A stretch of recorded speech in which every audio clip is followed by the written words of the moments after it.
At the end of last year, Riot Games announced that they were working on a brand new first-person shooter. This came as a bit of a shock to some people, as Riot is most well known for their MOBA, League of Legends. Nevertheless, there was and still is a lot of intrigue around it because League of Legends is one of the biggest games in the world, and if the developers of that are stepping into the first-person shooter ring, then it's worth standing up and taking notice. Back then, the game was only known as Project A, but now we have a full name, Valorant.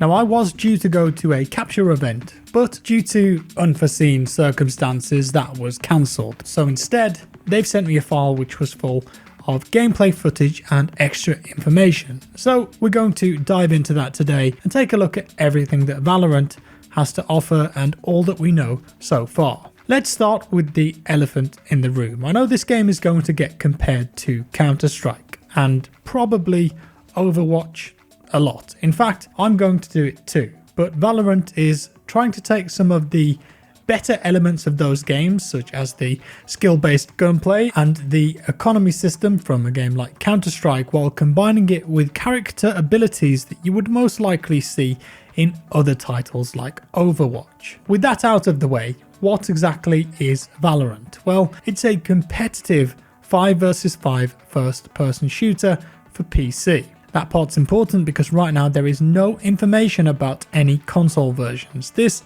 is a PC game. The game is a round-based shooter with a Counter-Strike search and destroy style game mode. The winning team will have to get the best of 24 rounds. MR12 for the old Counter-Strike players out there. Now, I mentioned before that this is a character-based shooter, and I'll talk a little more about that shortly, but when you do pick your character before a game, you need to remember that you're then locked into that choice for the duration. You can't change every round, so picking a good team dynamic is going to be really important. In terms of the setting, Valorant is set on a near future Earth. All of the characters that you choose have backstories and history relating to known world locations and countries. Think Rainbow Six Siege, where they've got the operators from certain nations with a very noticeable theme and backstory.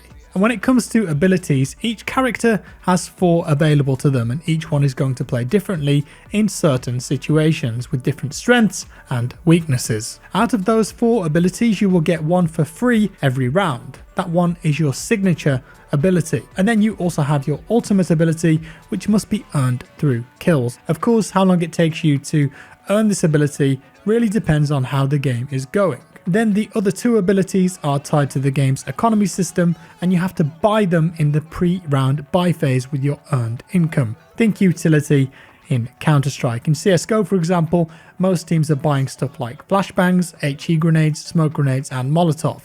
Well, if you consider the abilities more as utility for the round like they are in Counter-Strike, it starts to make a bit more sense.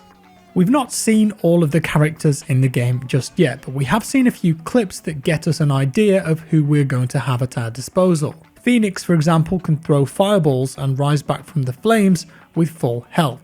Jet is about using wind and fog to evade her enemies, and Viper utilizes toxic clouds and deadly acids. Sage, on the other hand, is able to heal and protect her allies. These are just a few of the characters that the game will have available. If you start to think of some of the abilities as grenades, like I said earlier, it might be a bit easier for someone who hasn't played the game yet to grasp.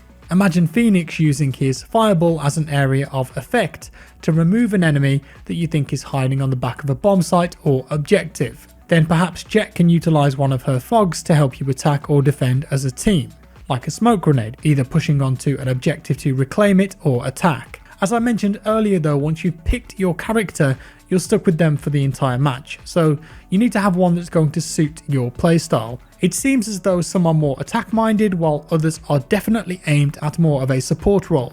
Honestly, I think this lines up with how most CSGO teams play anyway, even professional teams. Even though all of the players on a pro team play to a really high standard, you are always going to have certain players who are the fraggers and attack minded, and you will put them in positions to try and get kills, so you're going to want them to have the more attack minded characters. And then your support players, who perhaps sit back a bit more and watch angles, can offer up more of a healing or tactical role.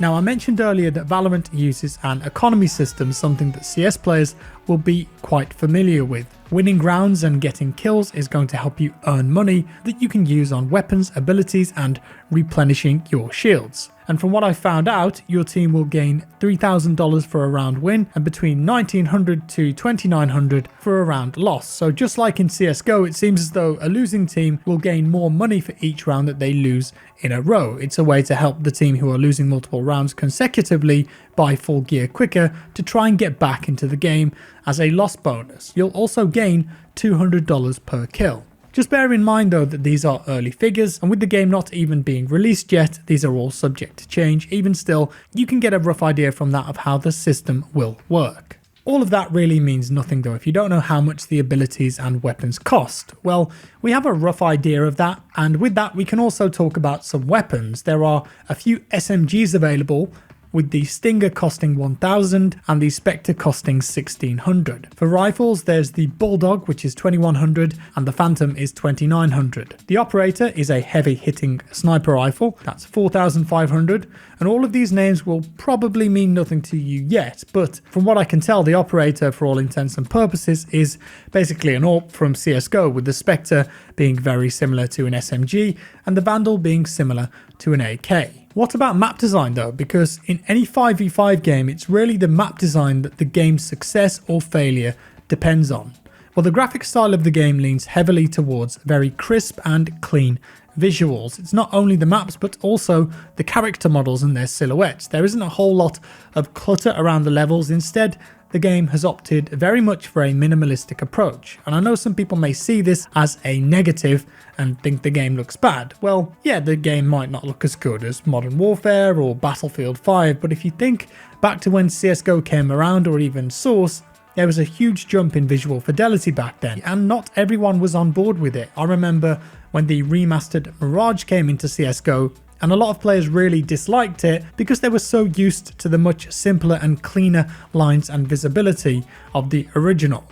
So what I'm saying is that for a competitive game like this, I personally like that the maps are a bit more stripped back. But in reality, I think only a hands-on approach will tell us how they play. From a design perspective though, I think they seem very similar to Counter-Strike Global Offensive maps with distinct lanes and channels. The gameplay that we've seen so far also had 3 bomb sites on one map, A, B and C, which is definitely a little different, but I'm not sure if all maps will have that same design. One of the things that Riot have been really keen to showcase with this game though is an unprecedented approach to server quality and anti-cheat, arguably the two biggest cruxes of not only Counter-Strike Global Offensive but most online first-person shooters on PC. If you play CSGO online, you will no doubt be familiar with the phrase 64 tick or 128 tick, and playing on the latter is a huge difference compared to the 64 tick rate of matchmaking servers. Well, Riot have said that they want to ensure that that isn't an issue with their upcoming game, and hit reg is always spot on, and because of that, all servers will be dedicated 128 tick rate servers. FPS players rejoice everywhere. Interestingly, they've also said that Valorant upscales all player movements to 128 FPS, so that means even if your opponent is lagging due to, say, a poor internet connection, then the servers will upscale their movement to 128 FPS to make sure everything is smooth. As well as that, Riot have said that they're trying to get rid of the peeker's advantage as seen in a lot of FPS titles. One of the ways that they're doing this is by investing in infrastructure called Riot Direct. Riot have been working with ISPs to set up peering arrangements to get players onto the Riot gaming networks as soon as possible. And Riot Direct apparently has a global network in 35 cities around the world. And the result of that is to ensure that players have less than a 35 millisecond ping for at least 70% of the player base around the world. It all sounds impressive, but of course the proof is in the pudding, as they say, and we'll see if it's really that good. Probably the bigger issue though is anti-cheat, and they're tackling that head on too. The game will have a proprietary anti-cheat detection on day one. I won't go into too much detail on how they're combating this, but their servers have very impressive systems in place, making it, as they say, impossible for players to use systems such as speed hacks and teleportation hacks, and player reporting is done on such a smart way on engine level that it will render wall hacks useless because of this fog that they're supposedly using in the rendering engine. And all of that isn't even taking into consideration the actual anti-cheat detection. As we know, somehow people will always find a way around every system, but I'm impressed with what Riot have shown us and put forward so far to combat cheating, and I really hope that it works. Wrapping things up, one thing that I haven't mentioned yet is that this game will be free to play.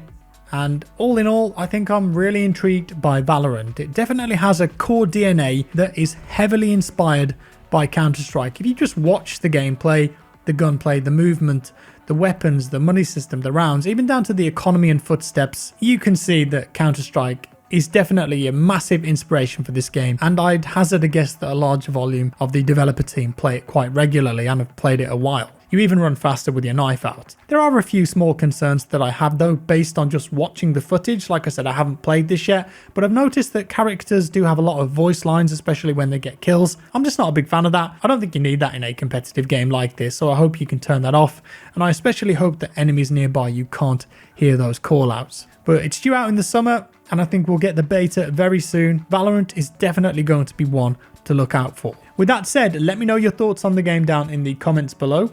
What do you guys think so far? If you enjoyed the video, leave a like. If you didn't, a dislike. Subscribe for more, and I'll see you in the next one.